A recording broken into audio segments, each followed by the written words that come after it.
And yes, it is that time of the evening that you might be tuning into the local news. Good luck, this is not it.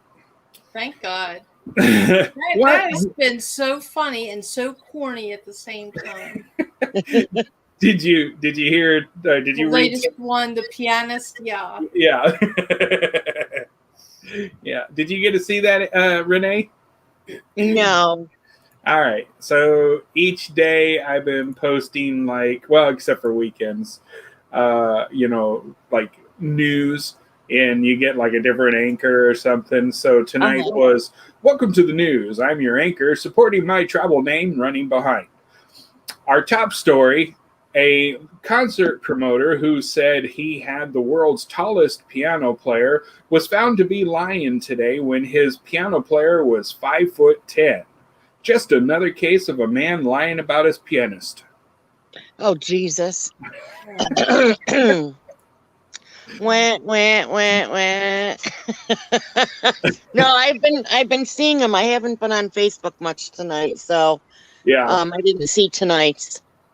Yeah, Greg actually commented and said that he loved last night's headline. Yeah, that was a good one. Good. That was very good. Wait, did I really see a Pammy Boo Boo out there? I mean, we'll find out in a moment. Yep, there is a Pamela There Jones. she is.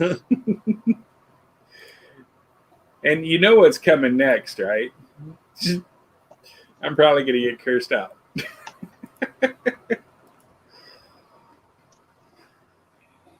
Oh, wrong one. Let's see. Okay, so I know there it is. I knew it was coming.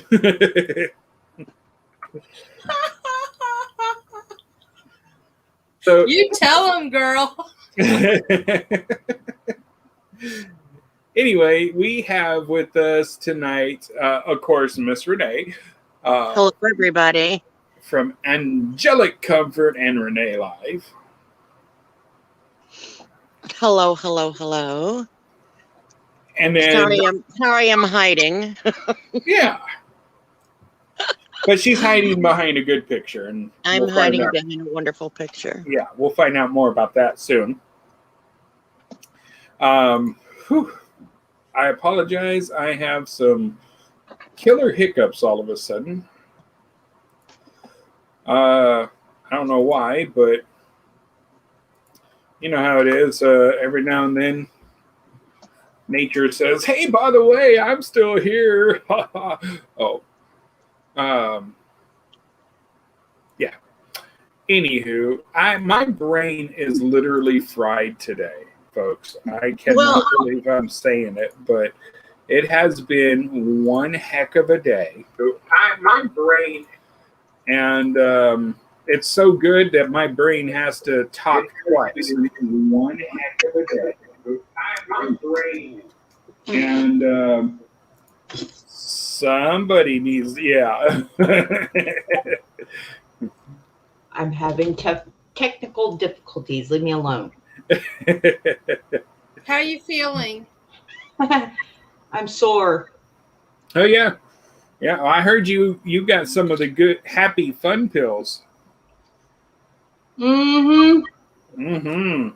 I wouldn't argue with those, man. One thing about a surgery like that, they give you some good pills. Yeah, they knock your ass out. Yeah, that's for sure. But yeah, you are on the mend now, right? Yes, I took a week and a couple of days off from work. I took a couple extra days because I really wasn't wanting to go back to work. Yeah, I can sympathize with you because I do know the situation you're in, and I totally understand that. So, yeah, Scott, of course, my husband Tiger, was laughing at me after I got it done because I set my arm down like this and it went bit. Oh my! I was trying to catch it, and he was laughing at me. So. Yeah, I wound up beating with it before I got the anesthesia off.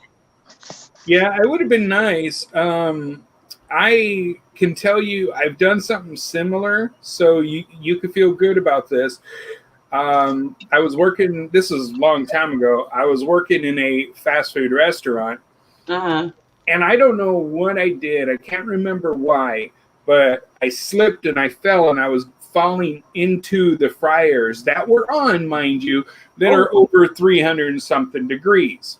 That's What's your first reaction when you're falling? Put your hands out.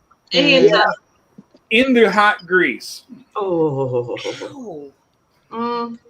So I will say, people don't believe me when I say it, but, I do believe that God exists because, man, my hands came out of there and there was not a single burn on my arms. Oh, I mean, wow. it was up to my elbows. So, oh, Lord. Wow. Yeah. The only thing, there was one thing that was interesting. It was on this arm. It almost looked like somebody else's arm was right there protecting me. You could see like somebody else's arm was there. That was a really interesting. Now, like for tonight's topic, this can fall into that too. Not trying to make a segue, but Sure. Thanks. He is the king of segues. Yeah.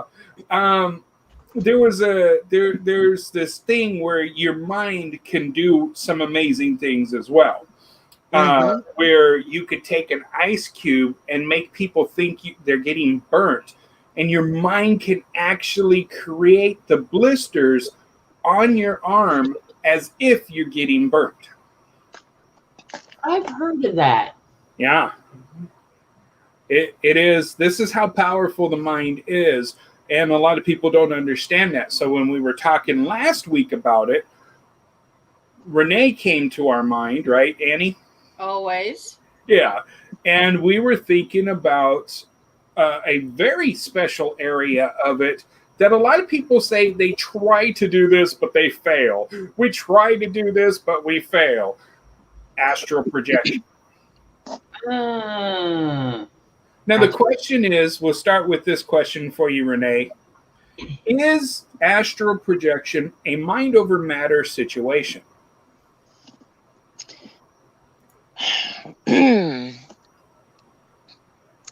Well, it is real. I can tell you that. Right. We all astral project in our sleep. It's just automatic. Are you sure mine's astral projection? No. We're not talking green clouds. We are not talking green clouds. coming. There you go. But astral projection, we all astral project in our sleep. Our soul can come and go as it pleases. It's connected to our physical body through an etheric cord. When we travel into the higher dimensions, in our sleep, we go and see loved ones that have deceased, that have passed, friends, people from past lives. We do all sorts of really cool things. We help other people. We teach. We learn. We do all sorts of different things. So that in itself is proof that the soul is not, when you go to heaven, you're not stuck in the seventh dimension or seventh heaven. In heaven, St. Peter doesn't close for those that believe in the gate, and the Christians, he doesn't close the gate and say you're stuck here. Yeah, right. Folks. So we can travel all over in the astral, and I call soul projection when we do it on the physical plane, when we're not changing dimensions. So here's the thing. We all astral project. To do a conscious astral projection is what a lot of people have a hard time with. Okay. And that takes a lot of focusing, relaxing, calming the body.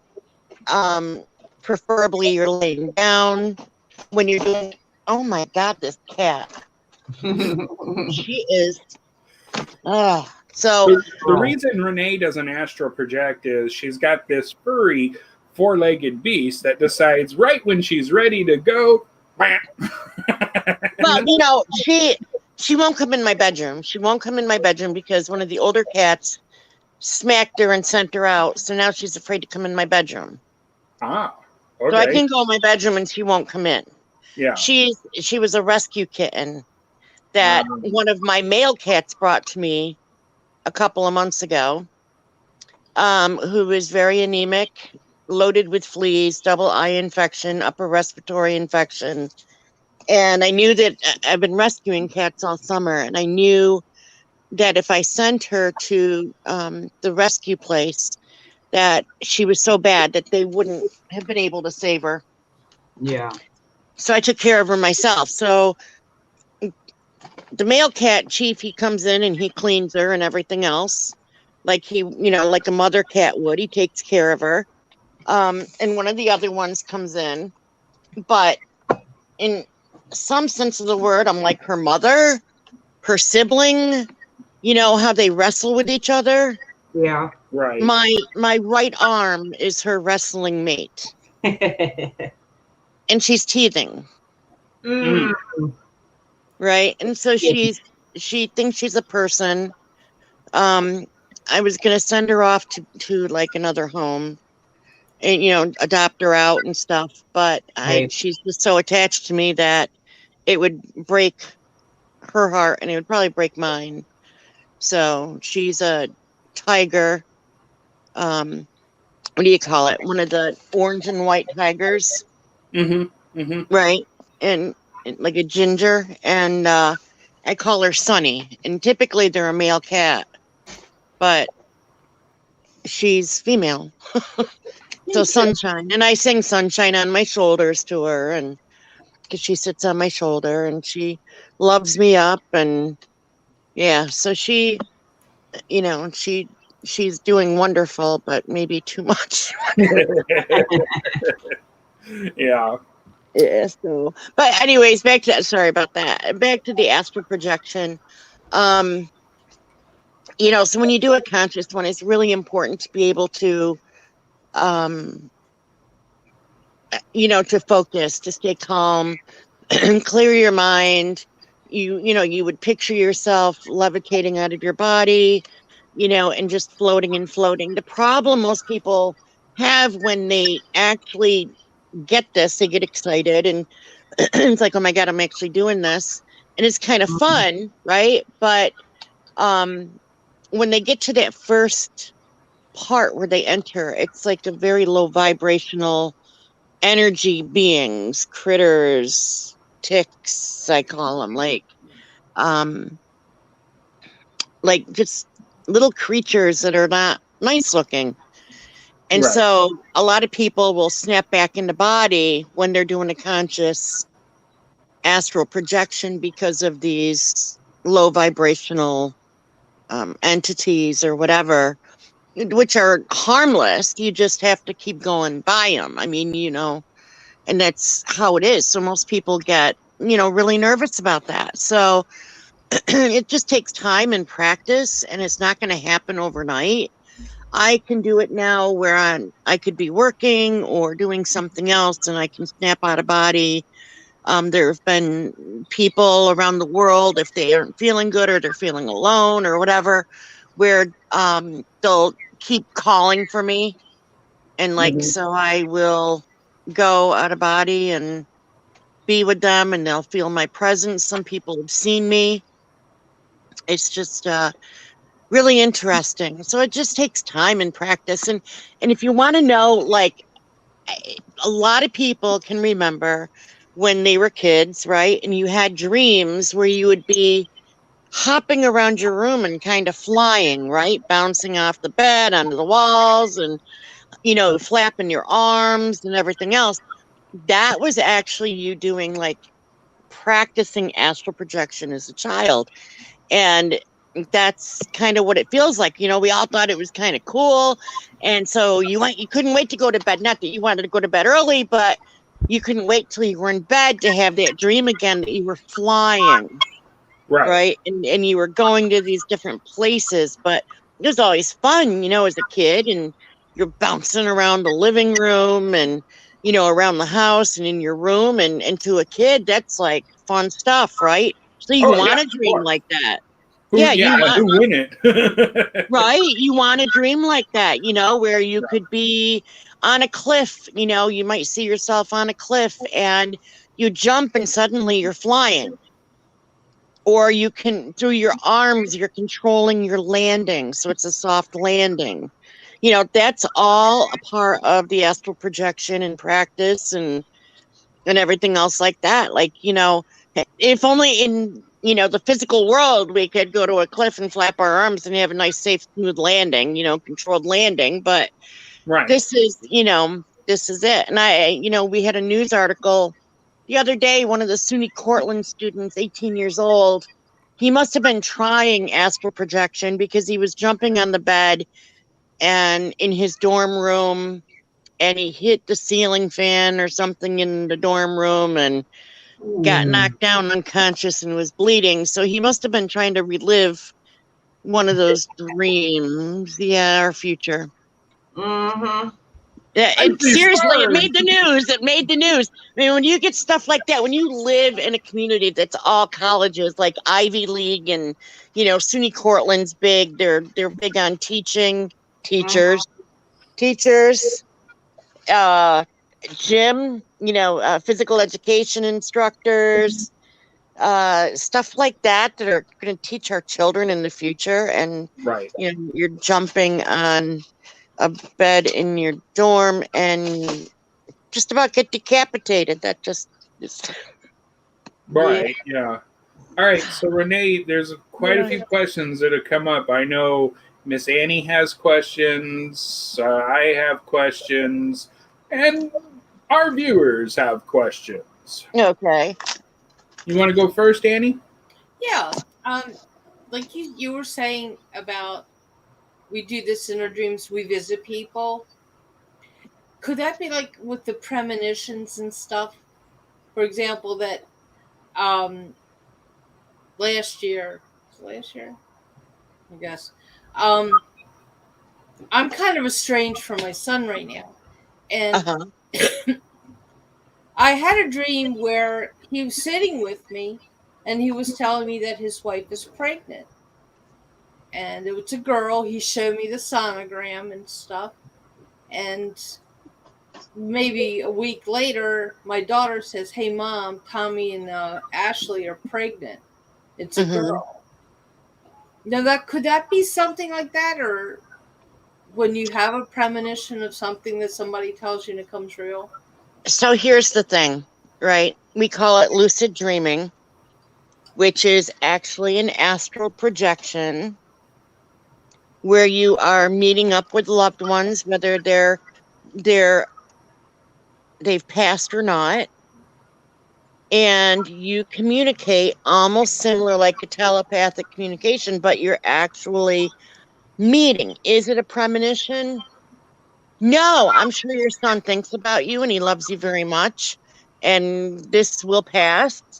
But he was actually wanting to share with you that his wife was pregnant. Here's the sonogram. It's a girl. So he himself was basically telling you, his soul was telling you, because it's him in the physical world. You know, they can be stubborn or whatever that connects, but the soul still loves you. You know what I mean? The soul loves. So that it was being shared with you. You don't think that's a form of motherly intuition? Oh, I don't know, because there's sometimes, and I mean, I feel like there was something wrong, Mm-hmm. and it was something wrong. Right. I mean, it just comes over you, and it's like a cold wave, and it's like, Right. And that's where I would rule to the motherly intuition side because of something's wrong. Well, I think that's a little bit different. This here was they were actually meeting. They were there. They were communicating and stuff. Where the intuition, like one time, you know, I'm very attuned into my kids, and so my kids can't lie to me. You know, besides I'm a psychic medium, they know I'm going to find out. So, Right. so my So the son, queen. The green cloud that passes you by tonight wasn't mine. Whatever. It was. Liar. Liar. So, but he, you know, like my son, when he was in college, the interesting thing is one night I was here and I got nervous and I said, Greg, and I'm thinking, oh, he's in danger. So I sent him a text. I'm like, where are you right now? And he's like, oh, we're down by the inlet for Lake Delta. And there's a dam there. And it had been raining and raining and raining and raining. And I said, you need to get away from there now. And he's like, why? He goes, Mom, I'm here with all my friends. I said, you need to listen to me. You need to get in your truck with your friends. You all need to get in your vehicles and you need to leave now. And he's like, okay. So they were taking pictures of the water because it was raging. They no sooner got in their vehicles and the water came up right where they were standing, like poured right up, like massively and swept away. And my son said, Mom, I think I just shit my pants. He goes, because if we didn't get in our vehicles and we would have stayed there not knowing, he's like, Mom, we would have been gone.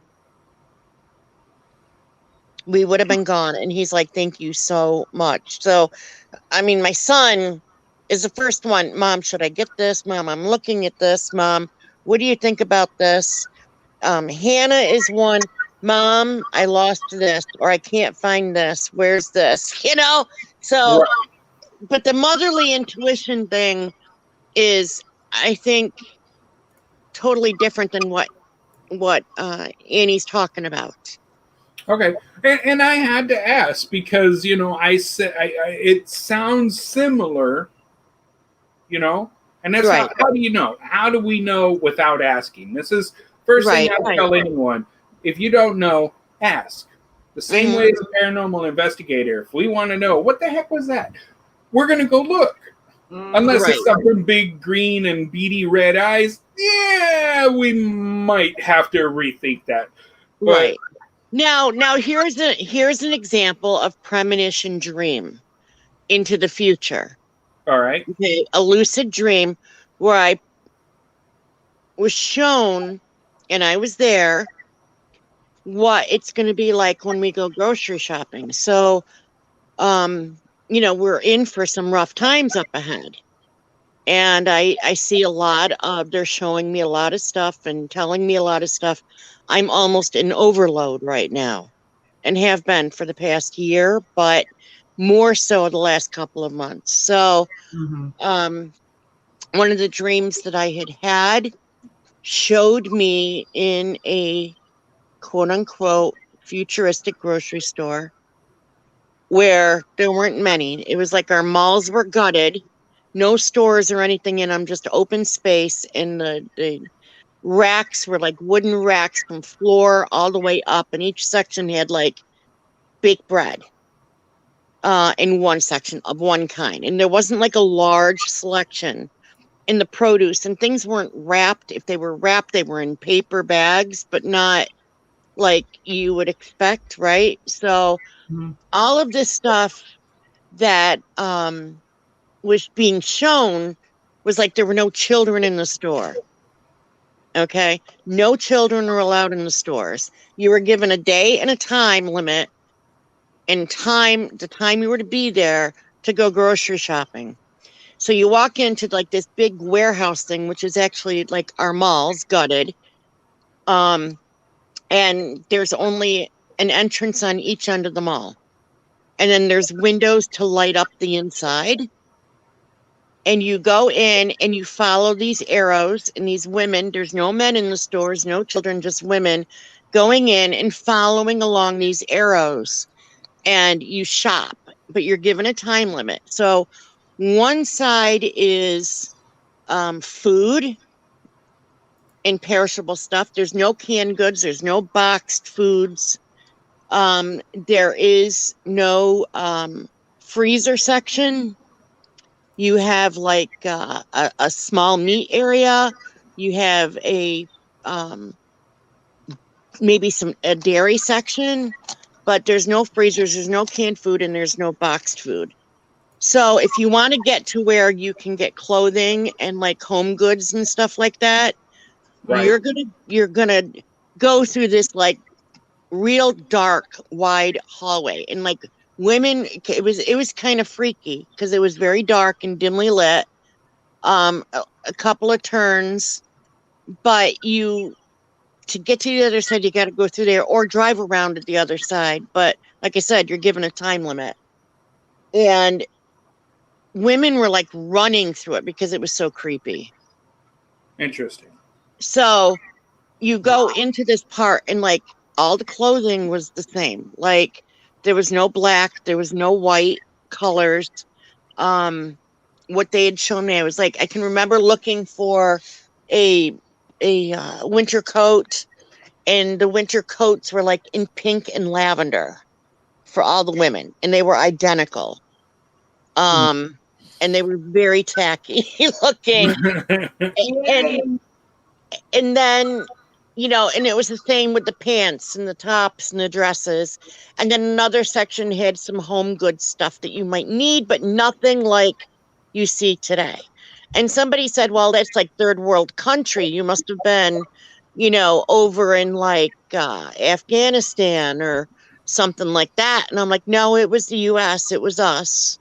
And it was definitely us. Right. And it's not the first time I had the dream. I'd had it like a total of 3 times where things were a little bit different of going into the other section, but the food section was similar. But going into the home goods and clothing and stuff was a little different each time. And I would be like, you can't have this like this. This is a sale thing. You need to change it up. And so here I am with this cart changing up a table of things that are like discontinued. It was like really crazy. But even the carts are different. So, you know, if you had like a Kinney drug store and they have those short baskets that are like maybe 6 inches deep and they're smaller, and you know, it's for if you're going to just get a couple of items. So we don't have grocery carts like we have now that we see. These grocery carts were similar. They're like only 6 inches deep, but they were double the width of the typical grocery carts we have now. And they were just as long, maybe a little bit longer. There's no child seat in it, of course. No, none of that. It's just one open basket, so they can see what you're doing and what you're putting in and stuff like that. So you're able to go like once a week or every other week, and you're given a time that you have to be there, and you're given a certain amount of time to get everything that you need. And I could tell you I was very frustrated. Right. No, I bet. I mean, it sounds like it would be one of those frustrating moments. Yeah. So, right. I mean, so there's the difference. There's the difference between the lucid dreaming where you're with people and you're actually communicating with them. Then there's the dreams where, you know, your premonitions where you're there, you see it, you're moving, but you're not communicating. They're showing you. Mm-hmm. And then, you know, and then there's just your regular dreams that are bizarre, that are actually messages they're giving to you and you have to decipher them. Right. Yeah. All right. Well, let's do this, folks. It is about our halfway point. I say about because I know we go over. It's Annie's fault, but I won't tell anyone. That's right. Blame me. So if you guys are just tuning in, we do have our special guest, Miss Renee, and we're talking about the mind over matter, kind of part 2. If you missed it, we were Annie and I discussed it last week, and this time we're kind of including astral projection. Why, you ask? Why would you do something like that? Well, tonight's fight or flight video is not really about being, well, it might have a fear for you. It might have a fear factor for you. Not that like something's going to jump out, but more to the fact that there is this event that happens. This is a true story from someone who explains it. They put it into an animated deal. So it kind of gives you a visual of what some people see when they're doing astral projecting. But another part of this is something within it that opens a door for questions to Miss Renee. All right? So, yes, remember, this is not one of those, something's going to jump out. Also, I'm ahead of the game. We do have the links to this video and Renee's YouTube page down in the comments below. So make sure you check those out.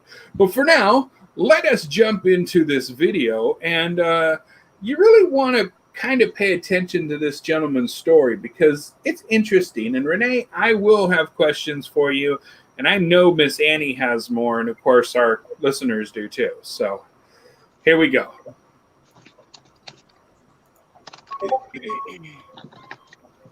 When I was in the 7th grade, I heard about astral projection for the first time and thought the idea seemed pretty cool.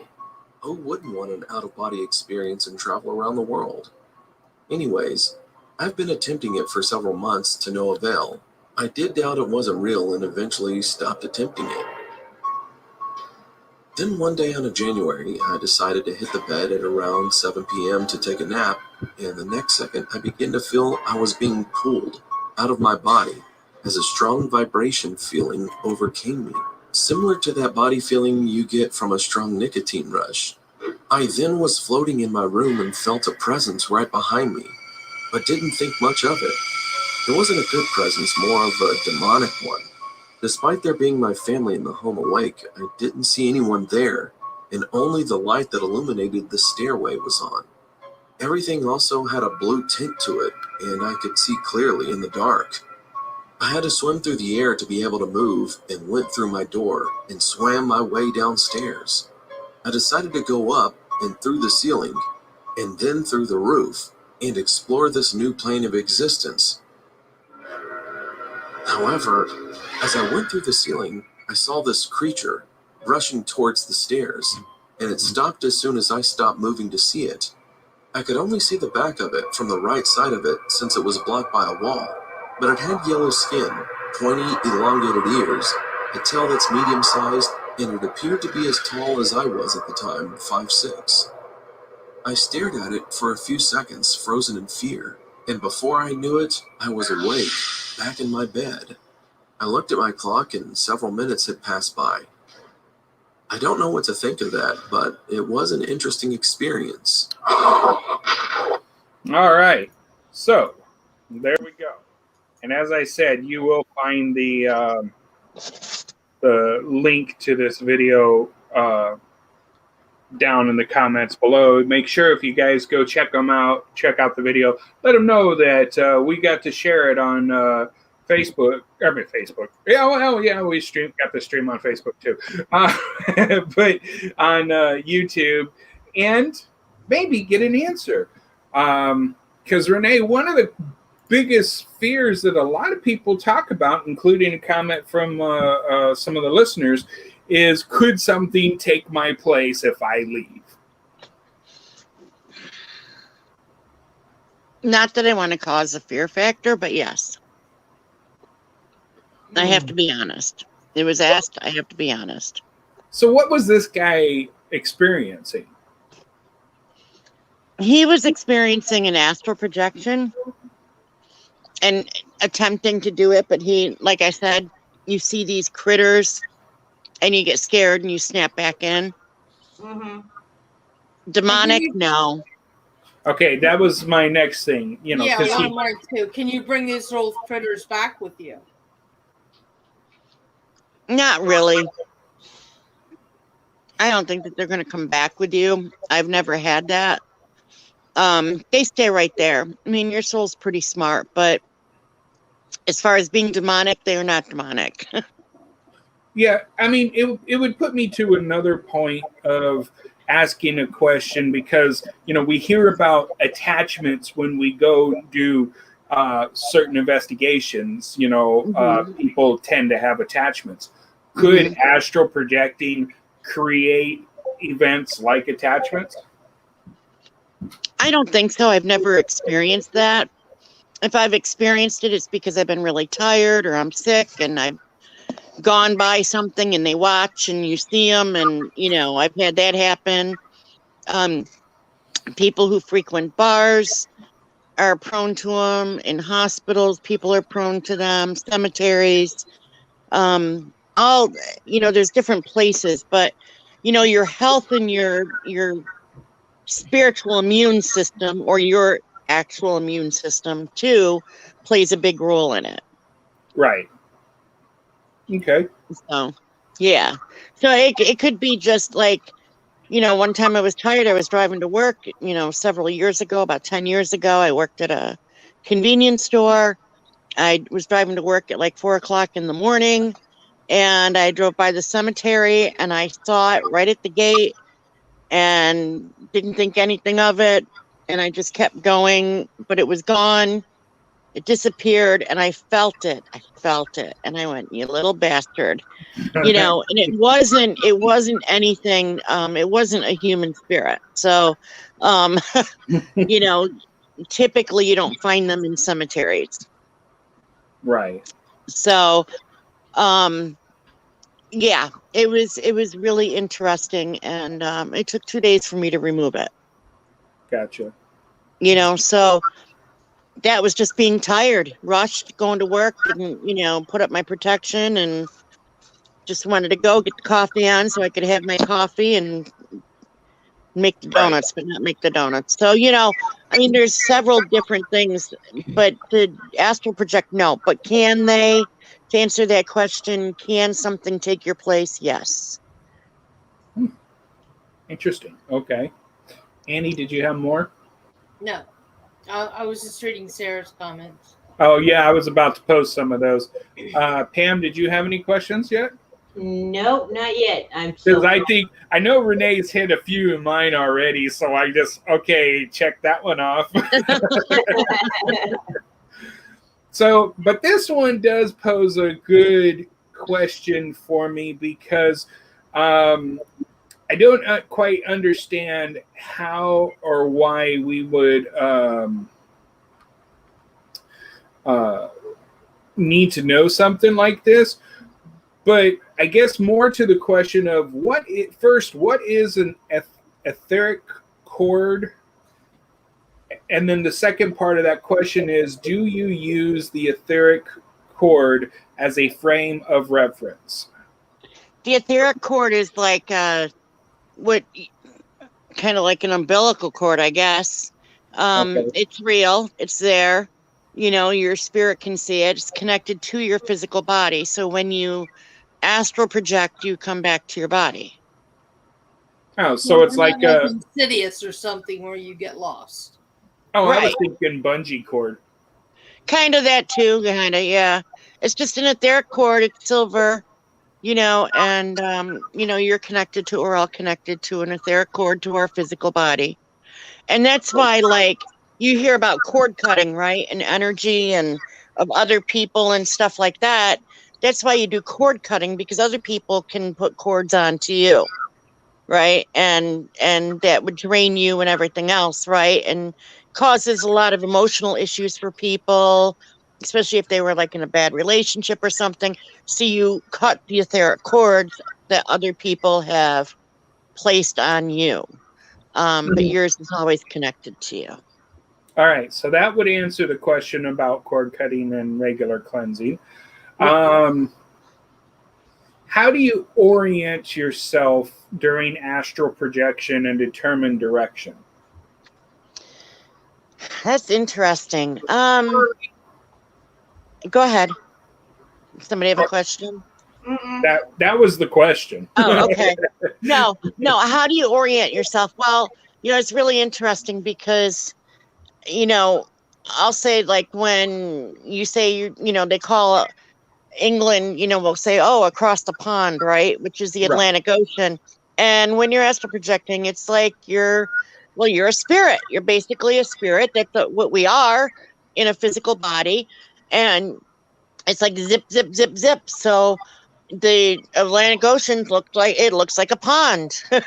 Literally looks like a pond when you are zipping through, because it's just milliseconds that you're flying over it, right? So it's really interesting. So pretty much if you know where you're going in a controlled astral projection, of course, you're already going to know this is where I want to be. This is da-da-da. And you're going to see all that familiar stuff as you're traveling. And then the same thing, like say I want to go to the Akashic Records, which is, one of the highest dimensions you can go to. You're going to be passing through these other dimensions, right? So, it's really interesting. It's beautiful. Some people, it's really interesting because some people see it as a hallway of doors, like when you're meditating and like say you go through a Reiki attunement, right? And they're guiding you. It's like a guided meditation, but you are seeing and you're telling them what you're seeing. So like with me, it was like a hallway of doors. I was climbing out of my body. And all I could see was this hallway of doors. And they wouldn't open except for the one at the end of the hall, very end of this long hall. So I mean, it was like really interesting. So I guess that's where that would come from. If the door doesn't open, it's not meant for you. Go to the open door. So it's really interesting, and that's where you would meet your Reiki master in spirit form, and your spirit Reiki master and guide and everything. So it's really interesting. What we can see, and I've wanted to do a show coming up on near-death experiences, and my father's had that. He's had that, and it's really interesting. A lot of the stories are very similar. And I said, well, would you be willing to come on the show? I won't put your name or anything. Yeah, I could. And he's like, no, I don't think so. I'm like, nobody would have to know it was you, Dad, because I don't want to get emails and I don't want to be bugged. And I'm like, well, it wouldn't be just you. I have a couple of people I would be pulling on. No. I'm still working on them. Yeah.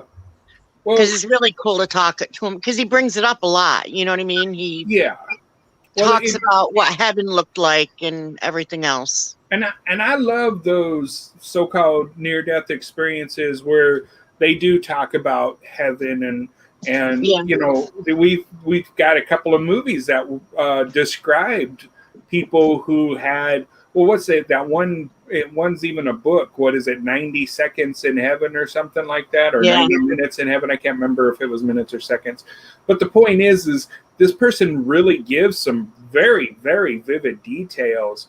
Yes. That, you get others that say, oh, there's no such thing, it didn't happen.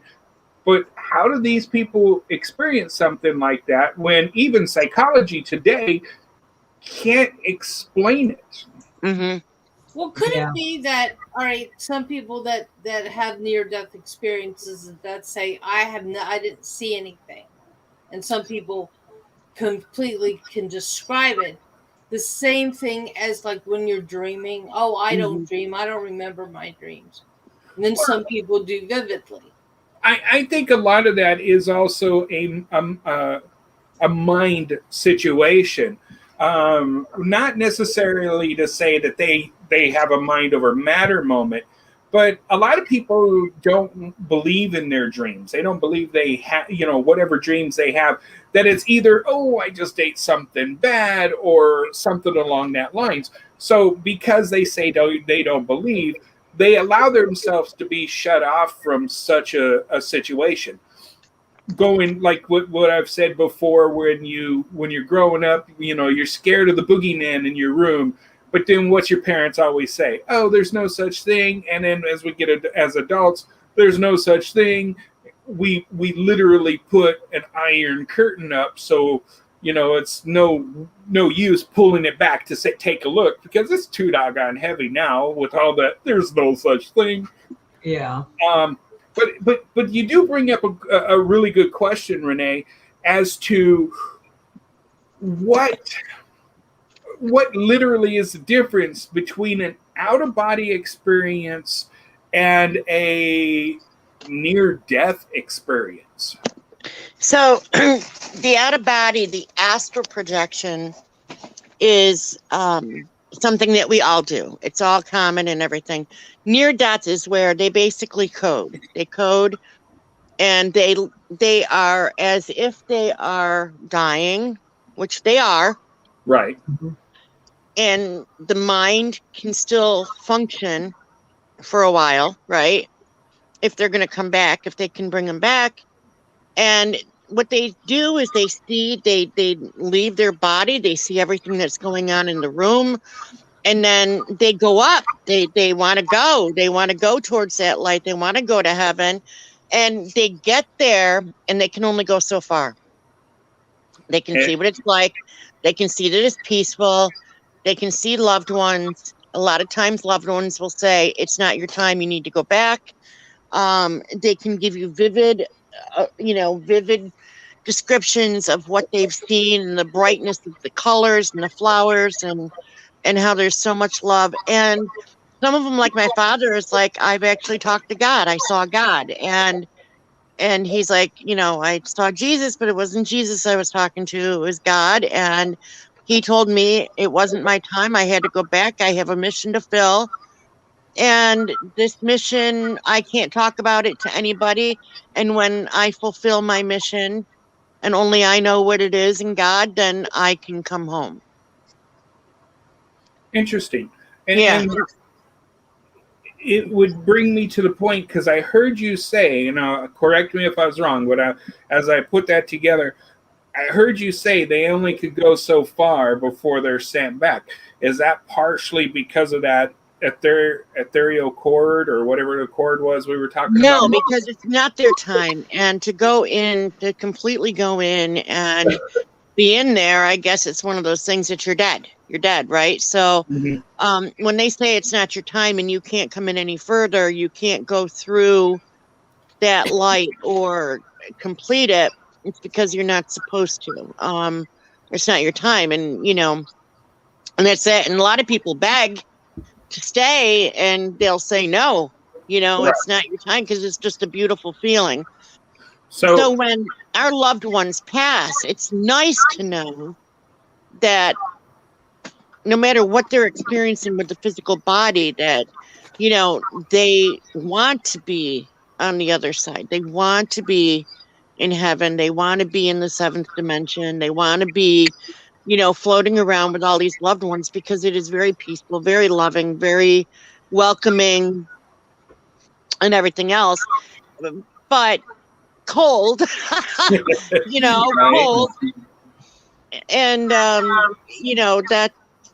that's about, they feel the warmth of the brightness and the colors and everything. But when I've talked to my mother, and I'm like, what is it kind of like? Cold.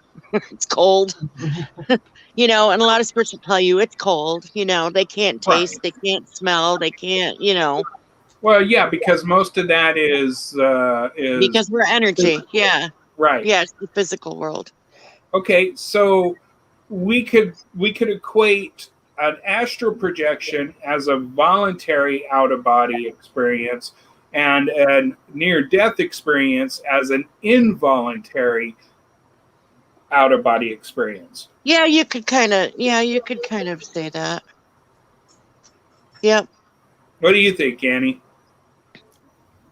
Well, one question I was thinking while you were saying this, and you were talking about the hall. What about reoccurring dreams? Like you were saying, you had that one dream 3 times. Right. You have these extremely vivid dreams that you're always in the same place, but something else is happening. Mm-hmm. Now, here's a question for you. Are these dreams, are you in familiar locations? Are you with familiar people that you know? Or are you in a different era? Like in the 1800s? No, not a time thing. I'm with people that I know. It's one of those things with a long hallway, and it feels like as if if you're walking in a submarine or something. That's how closed in it is. Uh-huh. Very closed in. And then you get to a point where it opens up and it looks like a mall, a shopping mall with all different things, different shops. There's like an arcade and bakeries. And I know I'm always looking for these certain cigarettes. Why? I don't know. But, and it's just, I have this like maybe 3 or 4 times a month. But I'm sometimes with my dad, or sometimes with my husband, or sometimes just with somebody I have no idea, but I know them. Mm-hmm. But I don't see their faces, I don't think. But it's all bright, and we're looking at clothes and costumes. I don't know why costumes, but it looks like Maybe that's why the cigarette. I don't know. Could be. Well, they never have it, so I don't know. Oh, okay. They never have them. That's a good thing, though. And then I go into this place where it's another hall, but there's stores off, and the rooms are so full of stuff. But somehow I inherited all this stuff. We're talking about old pictures from the 40s, clothing from the 40s, jewelry from the 40s. But it's always the same thing. It's just different people that I'm with, basically. Mm-hmm. Trying to get down stairways that are too small that I have to jump over. Well, anybody knows me knows I can't jump anywhere. Right. And climb anywhere, or climb through holes, or it's weird, but it's like 3 or 4 times a month. In a dream, you can do anything. You're in control of your dreams. So you technically could control. You could go where you say you can't go, or so forth. I can, but it's very difficult. Right, because you still have. I think you're still somewhat conscious. Conscious of the fact that I can't do this, that, or the other. Mm-hmm. Mm-hmm. EV says that it does kind of sound like that you're, it's an exploration of feeling in your subconscious. Maybe Renee, you can correct me if I'm wrong on this by what I hear on it. I almost say it sounds like a little bit of a guilt of not connecting with someone before they passed. And the 1940s is kind of a hint to who the person might be. Maybe a grandparent or an aunt, or I don't know. I'm just going by the sounds that I hear. So when we have dreams like this, especially if we don't recognize people and say it's like in the 1940s, right? They're possibly showing you a past life of yours. Okay, because in a lot of our life, a lot of our times we're going to be with people that are in our lifetime now, right? Mm-hmm. But you're going to see this, these different things. Like I saw the Titanic, and I was in that. I saw several of my past lives with being Native American and the location and everything else.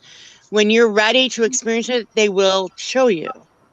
So it's very possible that you like shopping at the stores or whatever. Or I know she loves antiques. Well, and that's it. If you're drawn to stuff or particular stuff, that's a carryover from, your past life. Not that you collected antiques, but that in a certain time period, maybe, right? So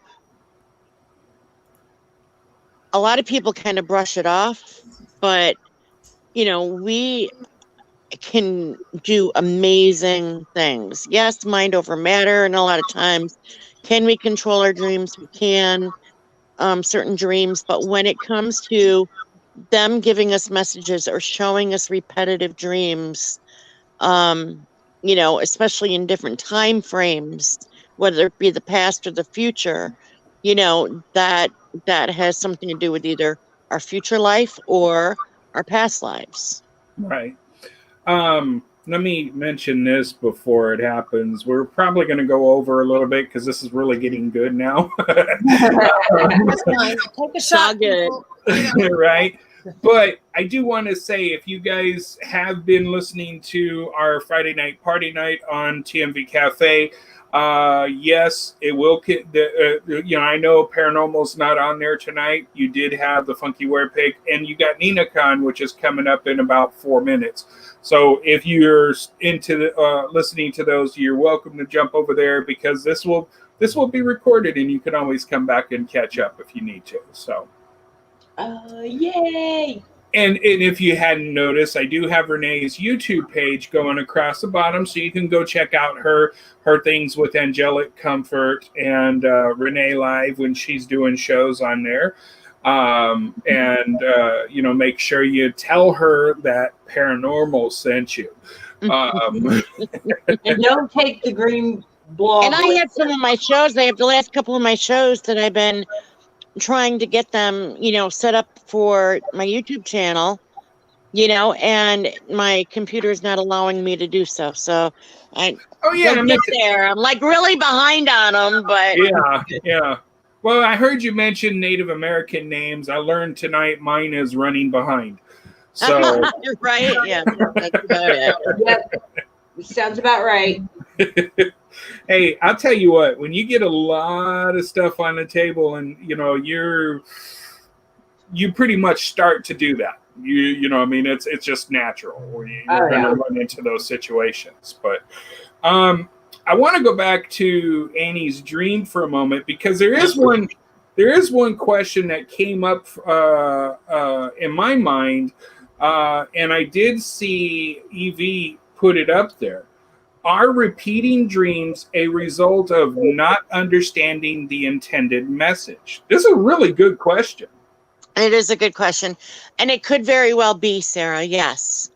They're going to show you what it is until you get it, until you figure it out and everything else, whether it's something that you have to tell other people or whether something you need to know, like here's your past life. And, if you have a problem with this in this current life, there it is. What are you repeating that you need to change? Anything like that, and a lot of people, of course, they want to know what their past lives were and don't necessarily associate some of those dreams as being their past life, but they will show you. It's just you understanding. And if you have a hard time remembering your dreams, just state to your guides, before you go to sleep at night, please help me remember my dreams. Now, a lot of people are having very vivid dreams right now. For the last couple of months, I believe there's been a shift in the paradigm again. And people are just having these dreams. And also they're having dreams of like, how do I explain it? I just lost track of my mind, of my thought here. I don't feel bad anymore. Oh, like their sleep patterns have changed a lot. You're hearing people can't sleep or they're going to sleep and then they're waking up at 2 or 3 o'clock in the morning and all sorts of stuff like that. And not being able to go back to sleep. Yep. And for me, I went through a month until I really got into a pattern with work again. I was up all night and I could sleep half the day. And there was nothing I could do to change it back. I was so frustrated.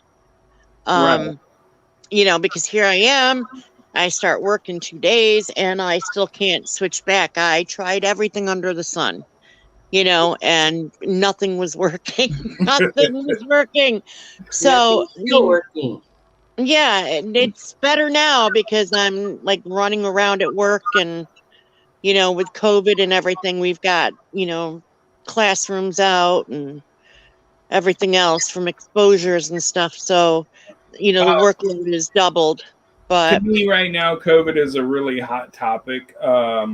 I've tried to avoid it, especially when communicating with other people, and I do communicate with a lot of people around the world now. So right.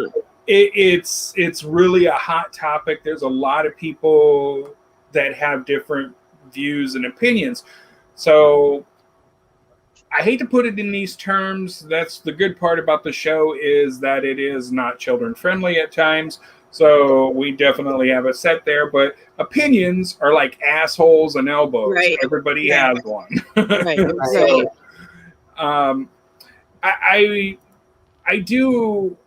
I want to ask the question, because the reason I say this is, we're talking about the reoccurring dreams. I remember, this is a weird thing because it sticks in my head. After having the strokes, there's a lot of stuff I cannot remember.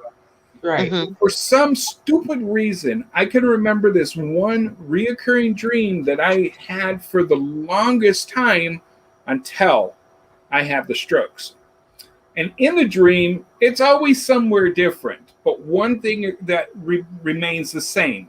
Somebody's about to get hit by a vehicle. I jump and get them out of the way, and my legs get crushed. Every time. Interesting. It's the same. And when after that happens, I'm, obviously in the end party to the dream is I'm in a wheelchair. You're right. What's happened to my life now? I'm fighting and struggling to stay out of a wheelchair. And so I've had a lot of people tell me, you've pretty much had premonitions of your future. Right.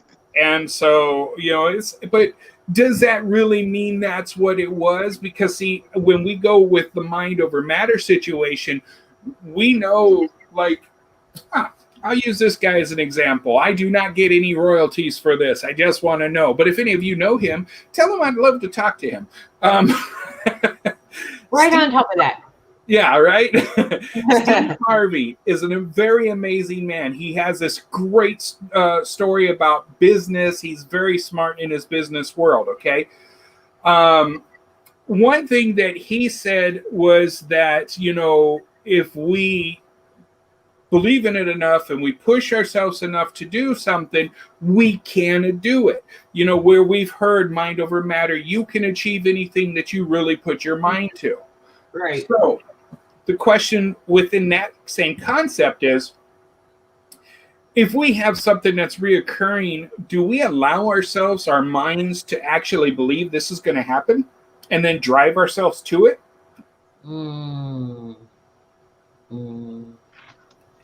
That's interesting. Yeah, because that can happen. When we talk about mind over matter, like positivity and negativity, right? Right. You can be positive or you can be negative. You can manifest what it is that you want through positive thoughts as it's happening now. It's already happened and you're happy and blah, blah, blah.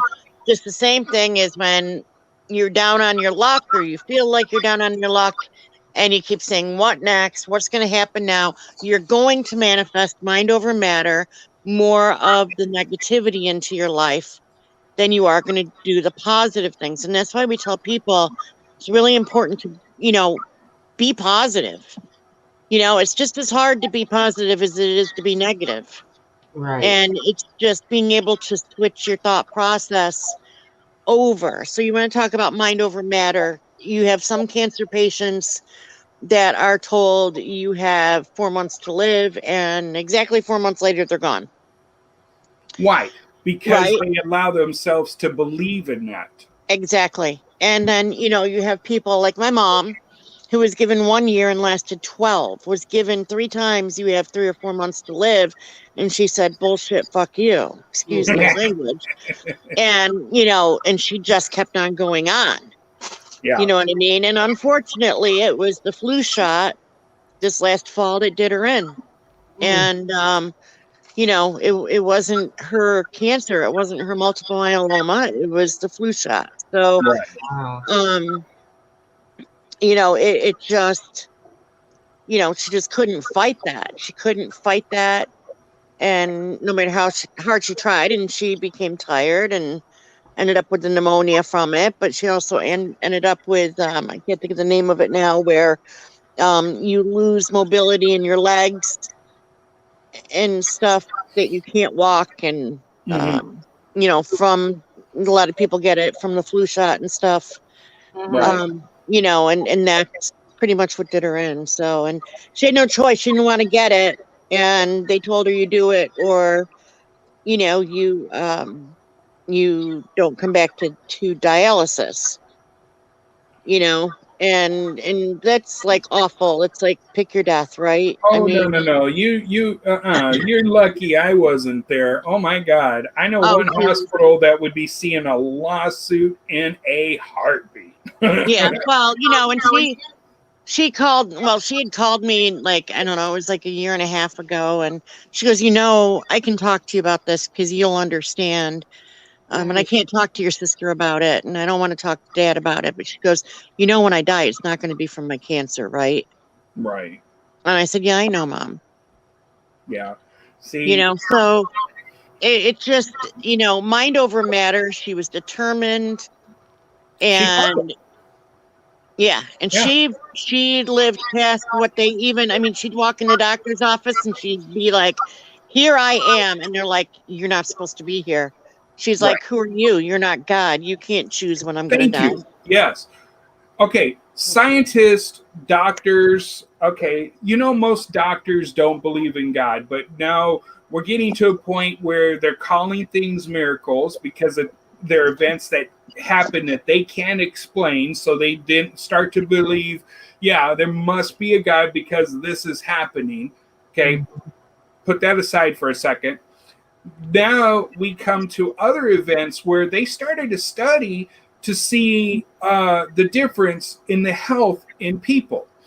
And they ruled, doctors and scientists have actually come to a conclusion that people who do go to church, that believe in the miracles or, praying for healing and stuff, turn out to be healthier individuals than people who don't go to church and don't believe. Did they rule this as a mind over matter situation? They kind of have it somewhat as a yes, but for the most part, they can't answer the question because they don't know how to rule it. They don't want to answer the question. There you go. Thank you. Yeah. Oh, thank you, Evie. I didn't know the year of that. So Evie actually helped. The study for that was done in 2005. So you could understand that was it was no joke. That's a real deal. And it took a long time. They did not want to release that paper because of the fact that they would have to admit to something they couldn't understand or believe. Or didn't want to do it. Exactly. Yeah, that too. So, sure, and I know there's people who, why do you keep talking about it? Because that's me. That's my culture. And I'm not trying to shove it down anyone else's throat. Right. It's what I do believe in. And it sometimes is my answer. Right. Right. So, if it's not an answer you want to hear, if you go to the doctor and the doctor says, oh, by the way, or you're like, oh my God, it hurts when I do this. If you don't want to hear the doctor's comment of saying, don't do this, then don't go to the doctor. You don't even have to go to a doctor. Go to your other half. They'll tell you the same thing. Yeah, just find a really sarcastic friend and say, it really hurts when I do this. Let them tell you.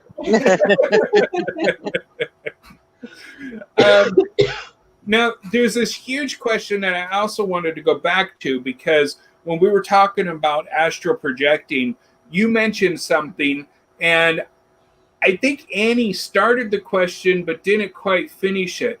Well, you mentioned astral plane, and then I heard you say something about higher. And Annie, I think you started asking, is there more levels or more... I don't even know how to ask the question, so hopefully you understand what I'm trying to say.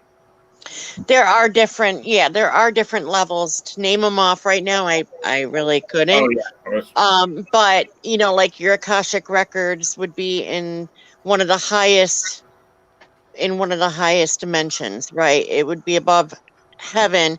I notice I said seventh heaven. Everybody refers to seventh heaven is actually the seventh dimension. Heaven is the seventh dimension. So it's just all interesting. And each level has all different things, you know, different forms of things that go on. You know, Right. so we don't go in heaven and hang out there. You can pass by, you can look, you can, you know, but you meet your loved ones in the different dimensions. And you know, and when the places look familiar to you, you know, you're in a home. Like, here's a good example. You know, my first birthday without my mom, even though she lived in Florida, and I didn't see her unless it was around Easter and she was up or we were visiting or something. Um, you know, it I was sad, right? You know, that I wouldn't hear from her or video with her or be with her. And so I went to bed that night and I had a very awesome lucid dream where I went to my aunt's house who's deceased, and I was there and I was with one person who was still alive, and they threw a big birthday party for me. It was my mom, my grandparents on both sides. It was you know, everybody was like there. We were at my aunt's. There was the cake. My grandmother made the cake. It was lopsided like she always did. It had a big candle in the center, big tapered candle. You know, I could feel the love. I could, you know, feel their excitement. And they literally threw me a birthday party. I woke up the morning of my birthday, just so I cried. I mean, I cried. And to tell the story, I was crying. I'm like, you just don't understand. So then I said to my sister, I said, did you get a birthday party for yours? And she's like, I don't know. I know I had a dream last night and we were at the house up, you know, up on the hill that mom and dad saw where we grew up. And she's like, you know, this and that. And she goes, you know what? I think they did. Hmm. She goes, I Interesting. think they did, Mom. Yeah. She goes, Mom was there. And yeah, she goes, you know what? I think they did. And her birthday's after mine, you know, hers is in July. And she was just like, oh my God. Hmm. You know, so I mean, it's just really kind of cool, you know, and that's my mother in the picture Right. there. And you know, and she has been like working overtime with me and guiding me lately, you know, the last couple of months and stuff. So you know, and so I wanted to use her picture Right. with me. That was the last that was before my son's wedding. So it was one of the last pictures of my mother that I had taken with her, but Right. not the last. So All right. yeah. Well, Evie asked a question, and I've heard this this reference before, and I've always just thought it was like just, you know, a figure of speech. But what about Cloud Nine? Is this a an astral plane? It's possible. Yeah, I could say maybe it is. I'm not certain, so I don't, you know, want to come out, but the higher elevations you go, the happier it is, you know? Right. So, you know, I want to say that I think the Akashic Records is like 11. I'm not sure, but they've got them numbered. They've got them, you know, so yeah, I mean, it's just beautiful. The higher you go, the more beautiful and relaxing and loving. And, you know, there's planes where we help each other. There's planes where, you know, sometimes we're teachers, sometimes we're learners, we're students, you know, there's always that spiritual battle. If you've ever woken up in the morning and you feel like you've, you know, been in a fight, you know what I mean? You probably were in a spiritual battle. If you suddenly wake up at 2 or 3 o'clock in the morning where you find your legs are moving and you sit right up, or the bed has moved like really hard, you've fallen back into body. You know, you've come back into Oh. body. So that, and it is a hard landing. It's not, you know, simple. And a lot of people will wake up and can't figure out why they just sat up straight in bed, or, you Oh, I, know, I always put it as my wife probably hit me because I was snoring too loud. I don't know. No, you probably ended, you probably were coming back into body. Gotcha. Yeah. So, Interesting. yeah. All right. I now obviously we could go deeper into astral projections and everything, but I have to ask the one question. If I don't ask this question, I know if astral projections actually work. Somewhere throughout the night, I'm going to get kicked. I won't mention the lady's name, but she's up in that corner over there. Yeah. Right there, next to Annie. Yeah. That one. Yeah. TVC, which is still a show we need to put together.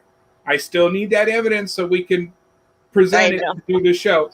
But trans-vibrational communication is a real deal. It is an event that we actually got to reveal on TMV Cafe, which blew my mind when I heard it for the first time. I was like, what? Because I never thought it was such possible thing. Was what the event that you did, you don't have to tell the story because I want that as a nice cliffhanger for people, but what the events that happened for this particular recording, was it a form of astral projection? It's what I call a soul projection, when you remote view and you can actually go to the location in the physical world, on the physical plane. So yes, similar, yes, but it's in the physical world. So you're not going to the higher elevations, to the higher dimensions. You are staying on the earthly plane. Right. Yep. Okay. All right. And as I said, I know that was very cryptic, but we are putting together these details, and somebody's supposed to get us. I know. And Tanya did an investigation a month ago, and she's like, we're doing an investigation and we're, at such and such, and do you want to play?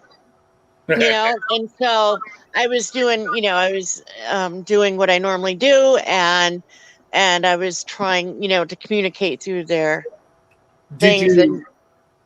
Did she confirm anything?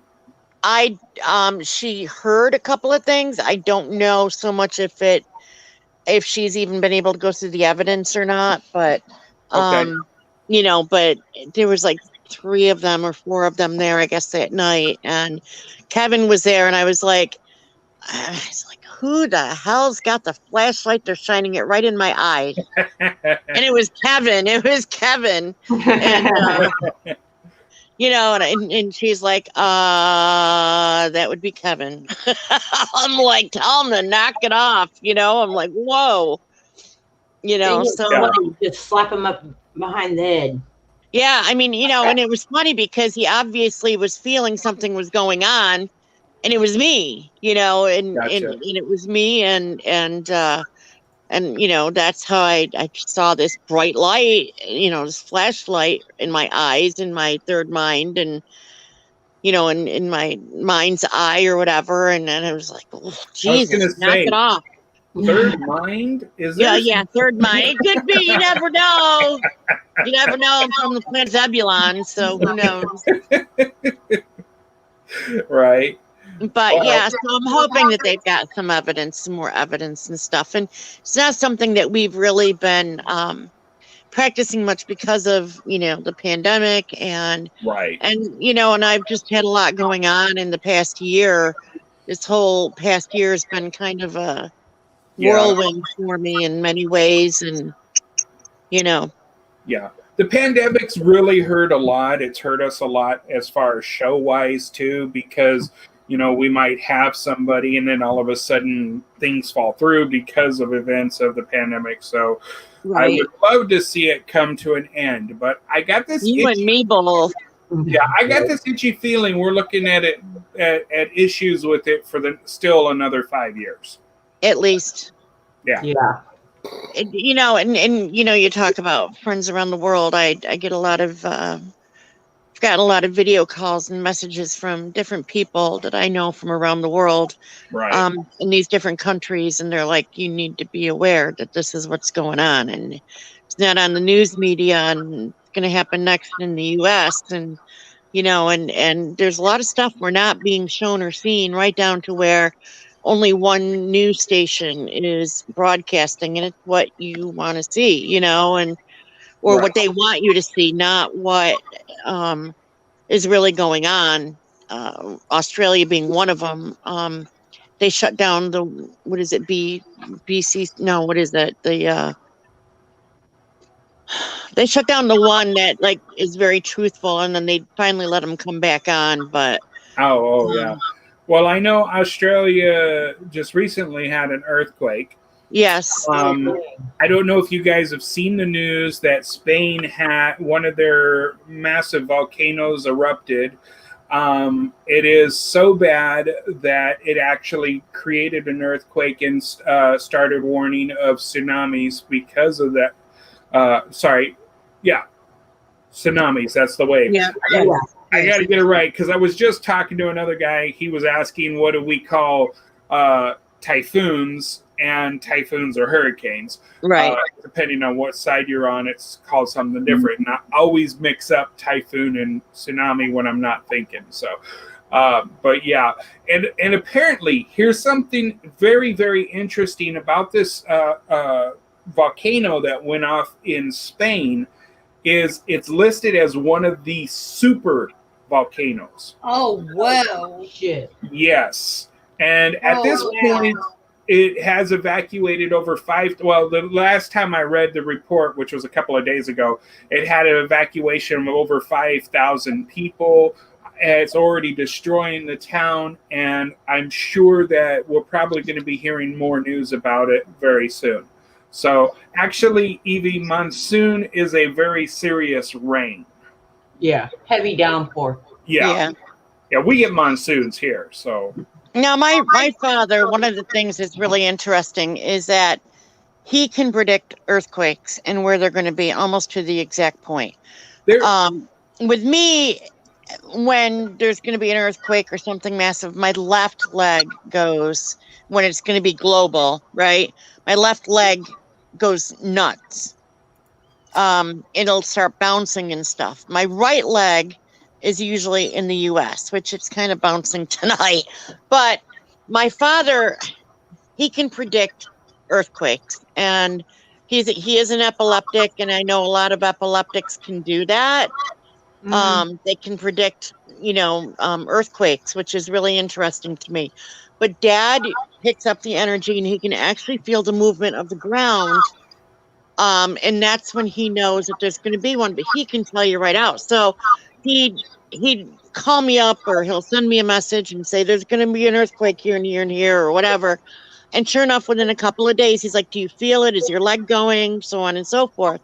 Right. So today the phone rings at work this morning, and I looked at my phone quick on the shelf, and it was my father. So I'm thinking it's an emergency, and I pick up the phone, like, Dad, is everything okay? He's like, oh yeah, everything's fine. I'm like, are you sure? Oh yeah, I want to tell you that there's going to be an earthquake in Japan. And I said, oh really? He's like, yeah, Japan's going to get an earthquake. That's all. I know you're at work. I love you. Goodbye. Like, you gotta love them. Yeah.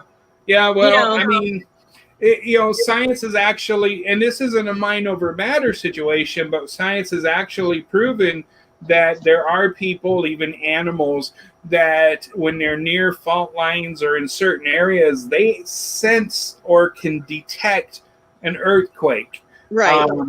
And almost right at the time. And so they're still trying to figure out how this is possible, but there are certain individuals who can do that. And like I said, animals as well. Animals these are our best,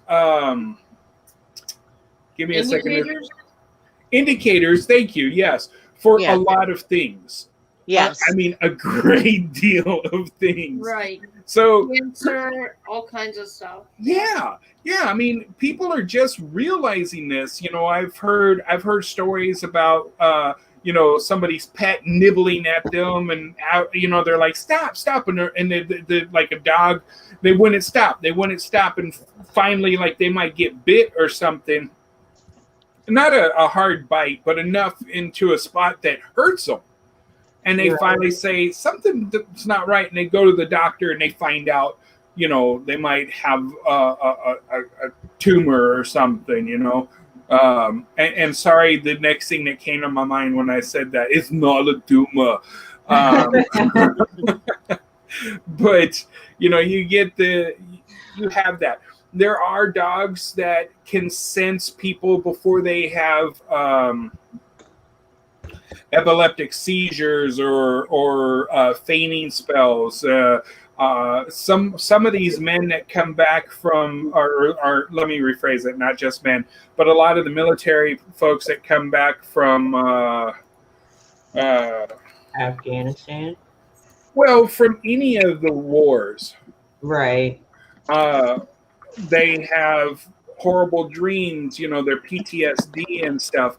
And what ends up happening is sometimes a dog or a cat can sense them and help them, like nuzzle them or something, and help them come out of the bad dream or what have you. And so it's really cool. And yes, Evie, you're right. Diabetes, they've discovered that there's a certain breed of dog that can sense when your blood sugar's too high. This is something new that they've really started to start using a little bit more. So she posed a good question, Annie, a good topic, Annie. Pets and the paranormal. Yep. Well, I think into that one. Yeah, I think that's a really good topic to go into and probably use. So, but let's see, we're about almost at the 30 minutes marks past overtime here. So, what we're going to do is Renee, thank you. Pam, thank you for joining us tonight. Thanks, Renee. Thanks. Oh, you're welcome. Thank you. And hopefully, ladies and gentlemen, if you're watching the after of this, after the live airing, that's okay. If you still have questions, let us know. You can actually email us with show suggestions or questions at paranormalradio, the way we spell it, at gmail.com. Yeah, we spell ours differently, been doing it from day one, but it's because we're a pair of normals. Yeah. We're abnormal, actually. Abnormals. Yeah. But please make sure, and it is in the comments down below, so if you can't read it while it's screening by, don't worry. It's, like I said, the email address is down below. Follow Renee, subscribe to her channel. You can get some pretty cool stuff on there, including interviews. Make sure you like and subscribe TMV Cafe's YouTube page as well as our Facebook page. Let us know what you think about the shows and any ideas and topics you might have. Otherwise, ladies and gentlemen, you have a wonderful night, a great weekend, and we'll see you next week. And with a possible special show. I know Annie's like, huh? No, I know. I can read your mind. I knew it. Sure. So, on that note, folks, we'll see you next time. Good night. Thank you. Good night, everybody. Thank you.